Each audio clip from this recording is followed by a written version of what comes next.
오늘 예배에 오신 여러분 환영합니다. 감사합니다. 로빈 S. 샤르마라고 하는 베스트셀러 작가가 있습니다. 자기개발 동기부여 전문가입니다. 이분이 쓴 책 중에 제목이 매우 재미있는 책이 있습니다. 내가 죽을 때 누가 울어줄까라고 하는 제목의 책입니다. 샤르마는 말합니다. 의미 있는 인생을 살기 위해선 여러 가지 지혜로운 말을 그 책에서 우리에게 해주고 있습니다. 그런데 이런 내용이 그 책 중에 있습니다. 내가 태어날 때 너는 눈물을 흘리고 울었지만 너를 지켜보는 많은 사람들은 기뻐했단다. 그런데 내가 죽을 때 사람들은 몹시 슬퍼 울겠지만 너는 내 자신을 기뻐할 수 있어야 한다 라고 하는 말이 있습니다. 그리고 이런 말도 있습니다. 우리는 세상에서 제일 높은 산은 정보겠지만 아직도 자아를 정복하지 못한 시대에 살고 있습니다. 점점 더 높은 빌딩을 세우지만 참을성은 줄어들고 있으며 더 많은 것은 소유하고 있지만 행복은 덜하며 마음은 더욱 가득 찬 것처럼 보이지만 삶을 더욱 공허해지고 있습니다. 인생의 의미와 인생에서 해야 했던 소중한 역할을 깨닫기 위하여 죽음을 임박할 때까지 기다릴 건 없습니다. 너무나도 많은 사람들이 인생을 거꾸로 살려고 합니다. 라는 말도 있습니다. 여러분, 우리가 죽을 때에 다른 사람들은 슬퍼 울겠지요. 그런데 나는 내 인생을 여한없이 마치고 웃으면서 천국 가야 되지 않겠습니까? 여러분, 성도 여러분, 여러분들이 교회에 온다는 것, 예수 믿는다는 것, 성도가 됐다는 것은 단지 교회에 출석하는 이상이 되어야 됩니다. 교회만 출석하고 왔다 갔다 하면 그냥 단지 교회 멤버에 불과해요. 그런데 성경은 예수 믿는 사람들 앞에 거룩한 이름을 붙입니다. 성도, 거룩한 무리다. 거룩한 무리. 그러니까 우리는 똑같이 세상에서 삽니다. 똑같이 먹고 자고 여기서 결혼하고 여기서 아들 낳고 딸 낳고 사업하고 직장 생활하고 삽니다. 그런데 사람들 보기에 똑같이 보이지만 우리는 사람들과는 다른 목적과 가치를 갖고 살아야 된다는 거예요. 그래서 교회에서 말하는 윤리는 세상에 말하는 윤리와 다릅니다.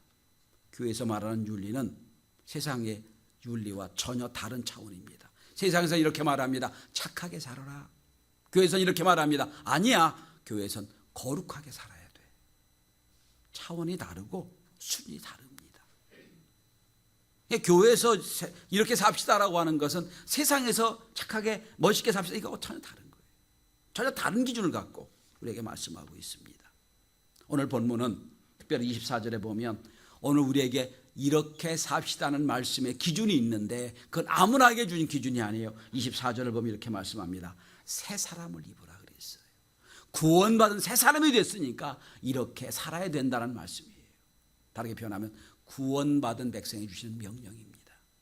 구원받은 백성에 주시는 하나님의 기준이에요. 저는 오늘 이 말씀을 가지고 우리가 과연 어떻게 살아야 될까? 오늘 우리 시대에 예수 믿는 사람은 많아진 것 같고 교회는 많아진 것 같지만 점점 사회는 어두운 이 시대에 과연 우리가 어떻게 살아야 하나님을 기쁘시게 할까? 어떻게 살아야 하나님께 영광 돌릴 수 있을까? 이 말씀을 함께 나눠보고자 합니다. 바라기는 이 말씀을 통하여 다시 한번 우리의 삶의 기준을 회복하는 은혜가 있는 시간이 되시길 바랍니다. 첫째는 가장 중요한 것은 오늘 본문의 25절에 보면 우리가 한 형제 자매로 살아야 됩니다. 이걸 뭐라고 표현했습니까? 한 지체다는 말로 표현하고 있어요. 한 지체다. 몇 주 전에 여러분 아시는데 필리핀에 우리 목사님, 우리 어르신 목사님들하고 선교지를 방문하러 갔습니다. 우리 선교회 손을 모아서 그 선교사에게 자동차 하나를 선물하고 왔습니다. 그런데 하도 요즘에 왜 우리 교민들이 필리핀에 살해가 많이 되잖아요. 올해도 14명인가 살해된 거 아닙니까? 그러니까 나이신 목사님이 가이드에게 물었어요. 필리핀에 우리 왔는데 참 걱정이다. 위험하지 않냐? 많은 사람이 죽는다고 하는데. 그랬더니 가이드가 우리를 보면서 이렇게 말합니다. 사실 우리가 갔던 곳이 마닐라에서 1시간쯤 떨어져 있는 깡촌입니다. 거기 불안하니까, 시골이니까 목사님 물었어요. 그랬더니 가이드가 웃으며 이렇게 말합니다. 목사님, 2가지 차원에서 걱정할 게 없습니다. 첫째는 거기는 한국 사람이 선교사밖에 없습니다. 깜짝 놀라요. 무슨 얘기예요? 그게 안중과 무슨 관계였더니 얘기가, 여기 한국 사람들이 죽는 것은 한국 사람에게 살해됩니다. 한국 사람이 돈 때문에, 사업 때문에 얽히다 보니까 한국 사람이 다른 사람에게 청부해서 살인하고 죽이는 거지, 다른 사람, 필리핀 사람들 한국 사람 죽이는 일이 없습니다. 그래요. 거기는 한국 사람이 성에서밖에 없어요. 가보니까 진짜 그렇더라고요. 두 번째로, 목사님 돈 많으세요? 그러더라고요. 돈 없는 사람 안 죽여요. 걱정하지 마세요. 속으로 씁쓸했어요. 뭐가 돈 없는 게 씁쓸한 게 아니라, 왜 굳이 외국까지 나가서 한국 사람 죽여야 되나? 다녀서 죄송합니다만, 이왕 사기칠 건 외국 사람 사기치 왜 한국 사람 사기칩니까? 속상해요, 그게. 보이스피싱이 뭐예요? 중국에서, 다른 나라에서 한국 사람 사기친 거 아니에요? 전화로? 그런 실력 있으면 외국 사람 사기치지. 사기치는 말은 아닙니다. 여러분, 한 가족이 이런 거예요. 여러분, 당시 초대교회는 수많은 핍박과 환란이 있었어요. 그 핍박과 환란을 견디면서 성도의 공동체로 모였습니다. 그래서 성도는 얘기합니다. 우리는 한 자매요, 한 형제다. 이걸 지체라고 표현합니다. 너는 발이고 나는 손이고, 너는 발이고 나는 눈이고, 너는 코고 너는 입이다. 뗄 수가 없어요. 형제자매라는 거예요. 요즘 객주라는 드라마가 TV에서 방영되고 있죠. 김주영 소설가가 쓴 작품인데, 이 객주를 읽어보면 구한말 시대에 그 사방에 다니면서 물건을 파는 보부상들 이야기거든요. 근데 그 당시는 그 치안에 아주 엉망이었는데도 불구하고 보부상들은 건드리는 사람이 없었대요. 왜냐? 워낙 단결이 강해가지고 누가 잘못됐다 그러면 온통 매달려서 그 사람을 징치한다는 거예요. 그 건드리는 사람이 없었다는 거예요. 그러니까 그들이 각지 다니면서도 물건을 팔 수 있었던 거예요. 그게 뭡니까? 한 가족이라는 뜻이죠. 한 공동체라는 뜻이에요. 여러분, 예수 믿는 사람들을 성도란 말을 표현합니다. 거룩한 무리란 뜻이에요. 사실은 집사님보다, 권사님보다, 장로, 목사보다 더 앞에 중요한 단어가 붙는데 성도란 뜻이에요. 성도가 먼저 있어야 됩니다. 근데 성경학자들이 얘기합니다. 성경 아무리 보아도 성도란 말을 쓸 때는 단수로 쓰인 적이 없다는 거예요. 다 복수로 쓰였다는 거예요. 성도들로 쓰입니다. 그러니까 에베소 교회에 있는 성도들, 빌라델비아 교회에 있는 성도들, 그다음에 빌립보에 있는 성도들로 표현되죠. 성도 아니에요. 이 말은 무슨 얘기입니까? 우리는 홀로 신앙생활 못한다는 거예요. 더불어 신앙생활하는 거예요. 성도들이 모이는 거예요. 자, 그러니까 여러분 옆에 있는, 함께 예배드리는 옆에 있는 분을 보시면 그분이 있어 내가 있는 거예요. 그분과 함께 내가 신앙생활하는 거예요. 이게 함께 신앙생활하는 거예요. 근데 요즘 이 한국 교회가 점점 이게 잘못돼가지고 나 혼자 신앙생활하려고 들어요. 어떤 분이 얘기해, 목사님 나 교회 잘 나올 테니까 나 아무 타치하지 마세요. 그럼 뭡니까? 혼자 신앙생활 하겠다는 거예요. 그런 성도는 교회 성경에 없습니다. 더불어 신앙생활 하는 거예요. 우리는 한 형제자매로 사는 거예요. 그래서 성도들이, 어떤 성도는 가리키고 어떤 성도는 봉사하고 어떤 성도는 다른 일을 하면서 다 자기 맡은 일을 하면서 궁극적인 우주적인 교회가 세워져 가는 거예요. 성경은 얘기합니다. 오늘 본문에 보시면 우리가 지체가 됨이라.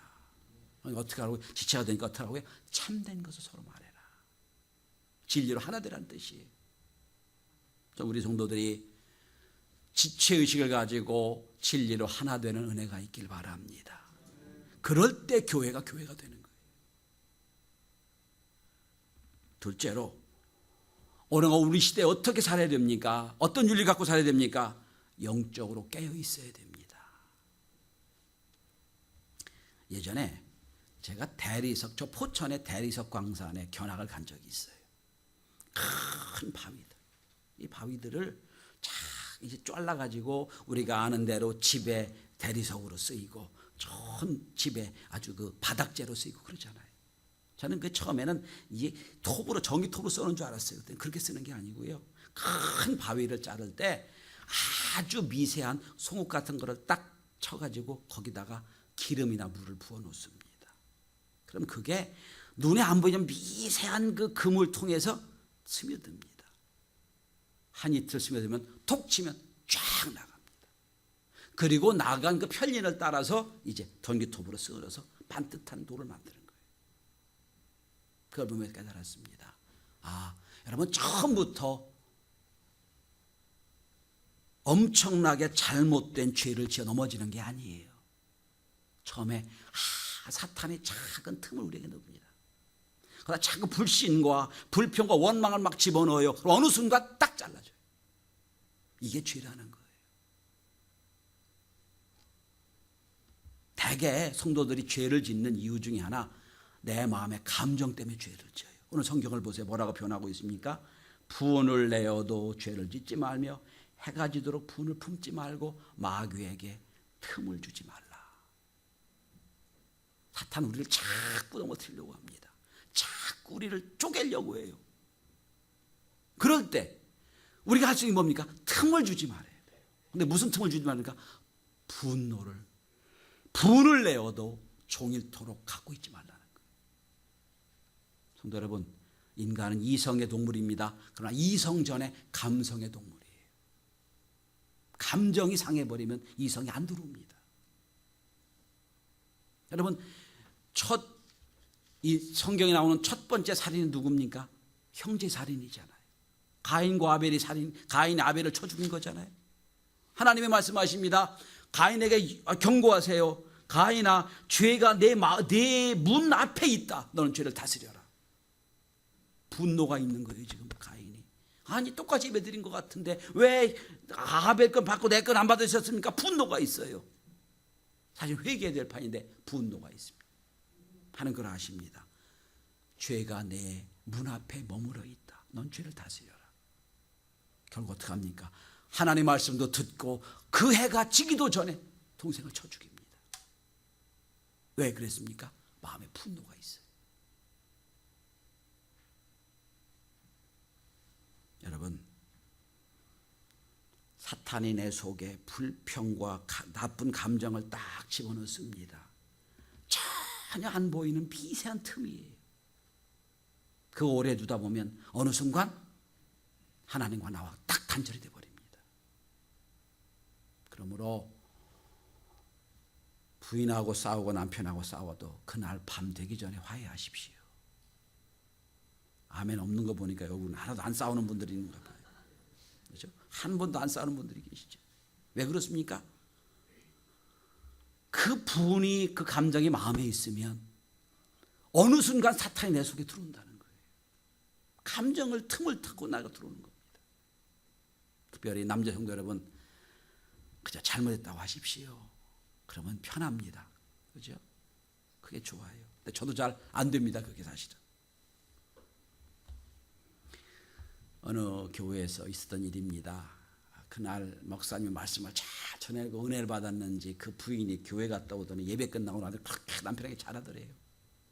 그래서 너무 궁금해서 목사님 무슨 말씀을 하셔서 저렇게 우리 분이 바뀌었나 궁금해가지고 그 다음 주에 목사님 찾아가 물었답니다. 목사님, 지난주 너무 은혜로웠던 것 같아요. 우리 부인이 이 목사님 설교를 듣고 일주일 내내 너무 행복하고 잘했습니다. 무슨 말씀하셨어요? 그랬더니 그랬답니다. 전 지난주 내 원수를 사랑하라는 말씀밖에 들은 적이 없는데. 그럼 곤란하겠죠, 그죠? 여러분, 한마디로 사탄에게 우리 틈을 주지 말아야 됩니다. 우리 영적으로 민감하든 깨달아요. 아, 이거 사탄이 유혹하는 거다. 알아요. 이거 내가 잘못하면 내가 넘어가겠다. 알아요. 그때 틈을 주지 말고 기도해야 돼요. 그때 틈을 주면 용서하셔야 돼요. 그럴 때 감정과 분노는 나를 넘어뜨릴 수가 없습니다. 세 번째, 자, 우리가 한치채로 삽니다. 영적으로 깨어서 분에게 감정에게 넘어가면 안 됩니다. 세 번째는 일하는 의미가 달라져야 됩니다. 성도는 일하는 의미와 성도 일하는 목적이 달라야 돼요. 여러분, 제가 아주 일반적인 질문을 드립니다. 여러분, 살기 위해 일합니까? 일하기 위해 삽니까? 보통의 대답은 살기 위해 일하는 거죠. 그죠? 내가 살아야 되니까 일하고, 살아야 되니까 내 직장에서 일하고 기업체 일하는 거잖아요. 그런데 신앙적인 개념은 달라요. 일하기 위하여 사는 겁니다. 목사님 왜 그렇게 말씀하세요? 자, 이 노동에 관한 탁월한 목사님이 계십니다. 팀 켈러라는 분인데 이분이 쓴 일과 영성이라는 책을 보면 이렇게 말하고 있습니다. 크리스찬의 노동은 거룩한 창조 사역의 연장이다. 따라서 하나님을 바라보며 그분의 영광을 위해 세상과 구별되는 방식으로 할 수 있는 방법을 물어야 된다. 크리스찬의 노동은 섭리하시는 하나님의 사역의 연장으로 이웃을 바라보며 어떻게 그이들을 위해 탁월하게 일할 수 있는가를 물어야 된다 라고 말했습니다. 그리고 또 성경학자 블루스 윌킨을 말합니다. 성경은 자신의 이익을 위해 공동체를 피해를 주는 악인들과는 달리 불이익을 감수하며 다른 이들의 유익을 도모하는 일을 의인이라고 가르친다. 신학자 도로시 세이어즈는 말합니다. 이를 보는 기독교적 관점은 무엇인가? 무엇보다도 살기 위해 일하는 것이 아니라 일하기 위하여 살아야 한다는 것이다. 일하는 이의 능력을 최대로 표현하는 게 자신을 하나님께 드리는 최고의 수단이며 또 그렇게 되어야 된다라고 말합니다. 오늘 성경을 다시 한번 본문을 보십시오. 28절 한번 보십시오. 우리가 일해야 되는 이유가 뭐냐? 살기 위하여, 풍요롭게 위하여, 이게 아니라는 거예요. 28절 중반 이하를 보십시오. 가난한 자에게 구제할 수 있도록 자기 손으로 수고하여 선한 일을 해라. 이게 무슨 뜻입니까? 내가 먹고 살기 위하여, 내 자녀에게 물려주기 위해 일하지 말라. 그게 당연한, 그건 세상 사람들이 일하는 거고, 너는 어떻게 일해야 되느냐? 왜 일해야 되느냐? 가난한 사람에게 줄 것을 위하여, 다른 사람에게 나눌 것을 위하여 일하라는 말씀이에요. 전 우리 교회 여러분 청년의 학생들, 오늘 일부 예배도 청년들 많이 나와서 예배를, 선생님들도 예배 드렸습니다. 제가 그랬습니다. 우리는 좋은 대학, 좋은 직장, 돈 많이 버는 거 중요합니다. 그런데 더 중요한 게 있어요. 왜 벌어야 되느냐? 남에게 베풀기 위하여. 왜 열심히 살아야 되느냐? 남에게, 이웃에게 주기 위하여. 목적이 달라요. 가치가 달라요.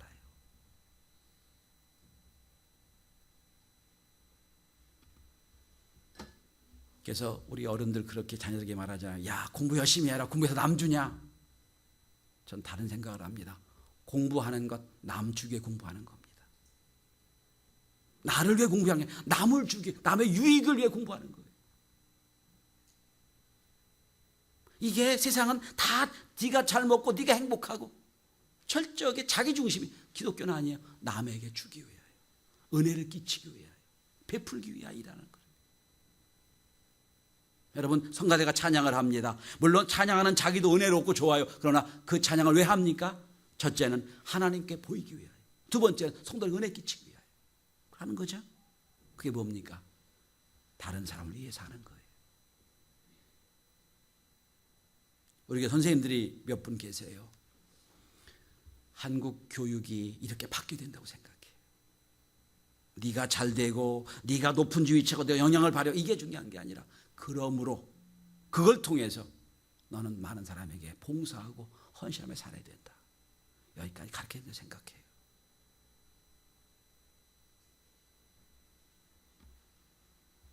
내가 죽을 때 누가 울어줄까라는 책에서 다시 로빈 샤르마는 말합니다. 삶의 의미는 타인의 삶을 변화시키는 목적에 자신의 가장 인간적인 재능을 사용해 헌신적으로 노력할 때 찾아오는 것이다. 나를 위해 사는 게 아니라 다른 사람의 삶을 변화시키는데 집중할 때 내가 왜 사는 목적을 안다는 거예요. 프로이드는 말합니다. 인생에서 가장 중요한 건 두 가지는 일과 사랑이다. 일이 있고 사랑이 있다면 살만한 가치가 있는 삶이다. 반대로 우리는 일도 잃어버리고 사랑도 잃어버렸다. 그러니 세상이 지금 허무해지는 거다. 맞는 것 같아요. 여러분, 기독교적인 노동과는요, 내가 잘 되고 내가 잘 먹고 내가 행복해 일하는 게 아니에요. 가난한 자에게 구제할 수 있기 위하여 일해라. 전혀 다른 차원의 일의 관념을 말씀하고 있어요.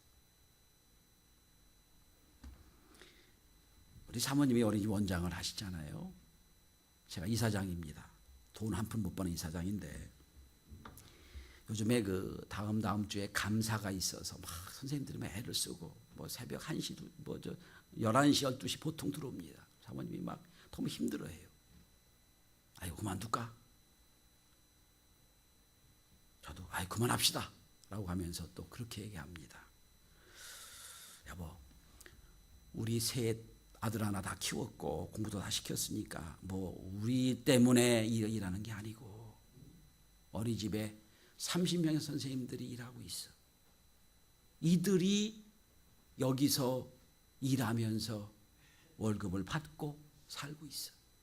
그러면 좋은 직장 만들어 건설 직장 만들어서 일하는 것, 우리가 먹고 사는 게 아니라 그들을 위하여 일해야 돼.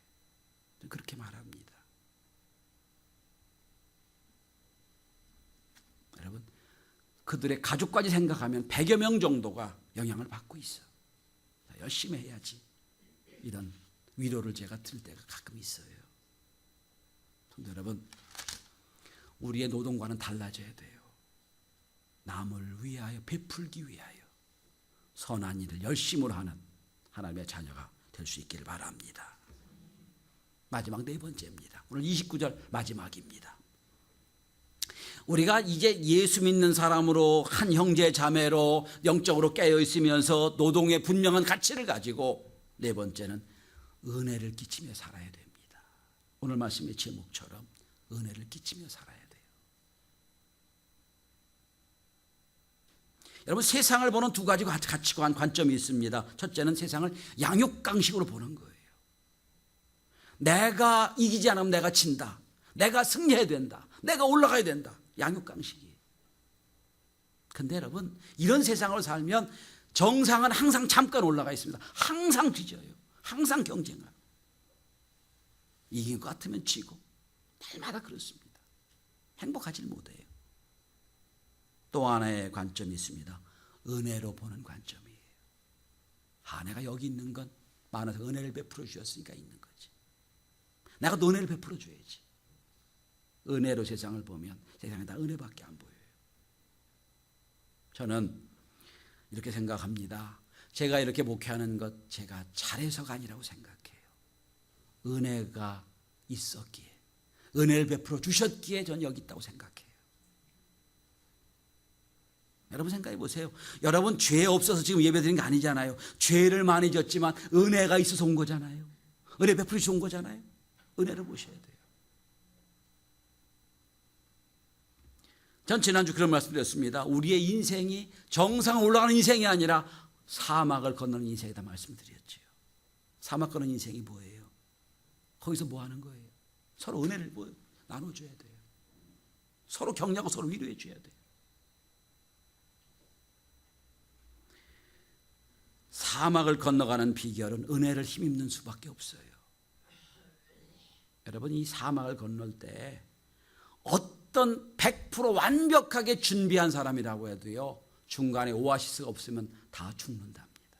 왜냐하면 낙타에다가 또한 자기가 물을 일주일 열흘치를 지고 짊어지고 갈 수가 없대요. 겨우 짊어져야 3, 4일치 됩니다. 3, 4일 짊어지고 가다 보면 3, 4일마다 오아시스를 만나야만이 살 수 있다는 거예요. 저는 우리 교회가 우리 공동체가 세상에서 3, 4일 동안 열심히 힘들고 어렵게 사막을 건너온 사람들이 와서 여기서 오아시스처럼 위로받고 힘을 얻고 물을 먹고 쉬고 다시 출발하는 그런 영적인 오아시스가 됐으면 좋겠어요. 그게 뭐예요? 은혜를 끼치며 사는 거예요. 그래서 여러분 성경에 보시면 아브라함도 여러분 부지 중에 천사 3명을 영접해서 축복을 받았잖아요. 그 광야를 건너고 사막을 건널 때는 누구든지 손님을 접대를 귀하게 여긴답니다. 왜냐하면 나도 언제 저렇게 될 수 있으니까. 항상 손님이 귀하게 여기는 거예요. 왜? 나도 언젠가 저럴 수 있으니까. 그게 뭡니까? 은혜를 끼치는 거예요. 다시 한번 본문 한번 29절 한번 보십시오. 오직 덕을 세우는 데 소용되는 대로 선한 말을 하여 듣는 자에게 은혜를 끼치게 하라. 이게 참 어려운 말 같아요. 여러분 교회에서 상처받은 분들 보면 왜 상처받은 줄 아세요? 다 우리가 하는 말에 상처를 받아요. 성경은 말합니다. 나의 말을 듣는 자에게 은혜를 끼치게 하라. 그러니까 우리가 무슨 말을 할 때도 생각하셔야 돼요. 내가 이 말에 해서 나는 그런 의도가 없지만 저 사람 상처받지 않았을까? 생각하셔야 돼요. 은혜를 끼치는 말을 해야 돼요. 예를 들면 이런 겁니다. 무슨 일을 함께 해야 됩니다. 그랬는데 난 못해. 안 하라고 해. 나는 내 의견 얘기했지만 듣는 사람들은 뭡니까? 상처를 받아요. 그럴 때 함께 합시다. 제가 부족하지만 돕겠습니다. 이럴 때 공동체가 되어지는 거예요. 작은 일, 큰 일이라도 함께 모여서 형제 자매로 일할 때 우리는 한 형제 자매 의식이 있지. 말 한마디에 은혜가 있기도 하고 없기도 하는 거예요. 성도 여러분, 사실 은혜가 매일 있는 거 아니잖아요. 은혜가 있을 때도 없을 때도 있잖아요. 그런데 은혜가 없을 때도 내 말을 듣는 사람이 덕이 있을까? 은혜를 받을까? 그런 생각으로 말하셔야 돼요. 그래서 은혜를 끼치는 삶을 사는 것, 그게 성도의 삶입니다. 여러분, 교회는 완전하지 않아요. 성도는 다 불완전합니다. 다 지치고 어려운 삶을 살아요. 그러나 그도 마찬가지, 나도 마찬가지예요. 그런데 함께 서로 상처 주는 말을 하면 서로 힘들어져요. 나도 어렵고 너도 힘들지만 서로 위로해주고 격려해주고 사랑하는 말을 하게 될 때 우리 서로 힘을 얻어 이 험한 광야를 사막을 건너갈 수 있게 되는 겁니다.